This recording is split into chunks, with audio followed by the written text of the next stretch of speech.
pues nos encontramos con el doctor Carlos Morgado Marino, el expresidente de la Comisión de Salud de la Coparmex. Muchas gracias, doctor, por estar esta noche con nosotros. Gracias a ti. Muchísimas gracias. Queremos tocar el día de hoy el tema del cólera. Tenemos ya 171 casos registrados en todo el país. La mayoría de estos casos se han presentado en el estado de Hidalgo. Así es. Queremos saber cuál es la situación real, porque la secretaria de Salud, Mercedes Juan, ha dicho que no hay un riesgo epidemiológico. Ustedes, como Coparmex, ¿qué es lo que piensan?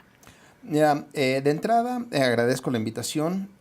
Primeramente, cualquier enfermedad que empieza a tener una serie de contagios a la velocidad que lo ha tenido el cólera en las últimas 2 semanas, o la que tuvo, obviamente, en la primera semana. Porque me decía que se duplicó la cantidad exactamente, de contagios. La primera semana que los detectaron había únicamente 49 casos.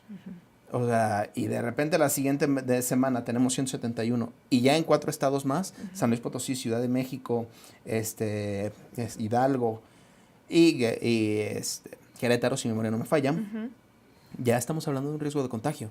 O sea, no podemos minimizar. La situación de salud no puede ser minimizada en ningún momento y en ningún aspecto. Claro, y este aumento en cuanto a los casos se dio precisamente cuando llegó el huracán Ingrid y Manuel.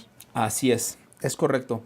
Se ve como una consecuencia y precisamente es por la falta de situaciones o de ambiente saludable, higiénico. Vaya, no hay vuelta de hoja.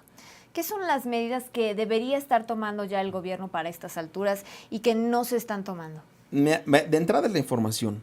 Hay que estar informando continuamente. Si ya estamos viendo que empieza a haber una serie de casos, más de 100, y que desgraciadamente tenemos inclusive muertes, de entrada informar a la población qué es lo que debe y qué es lo que no debe hacer, ¿no? Primero.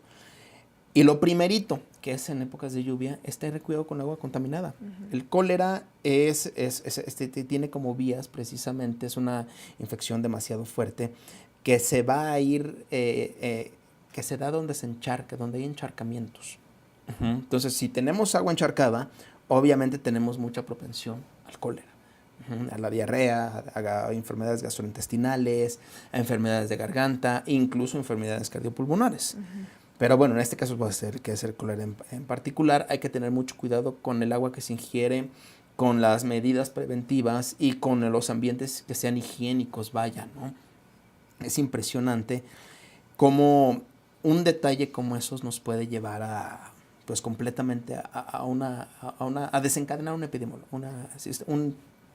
pues es que no quiero decir pandemia porque no es una pandemia, gracias a Dios, no. Sí. Es una situación que se requiere de controlar, empieza a haber una serie de contagios. Claro, entonces la primer parte sería la información. Así y es. Después pues evitar que estos casos se sigan presentando. Es correcto. Mira, primero nos tienen que informar.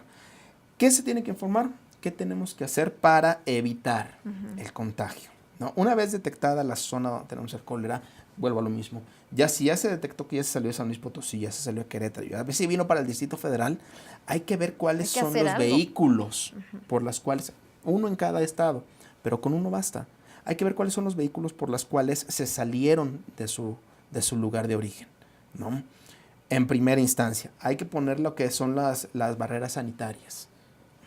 Hay que meter el agua clorada, hay que llevar aguas embotelladas, hay que tener cuidado con las lluvias que siguen estando. De hecho, ahorita estamos a punto de tener Raymond, lo cual nos presenta un riesgo bastante fuerte todavía al día de hoy, porque pues obviamente si tenemos todavía este cúmulo o vamos a llamarlo incubadora de bacterias. Claro, y con más lluvia. Con más lluvia, pues se va a hacer más grande.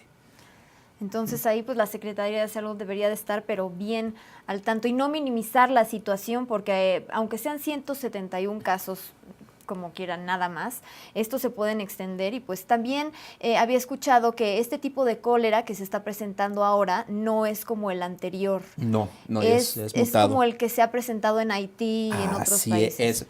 ¿Cuál es la diferencia? ¿Cuáles son las similitudes y las diferencias de esta enfermedad del cólera?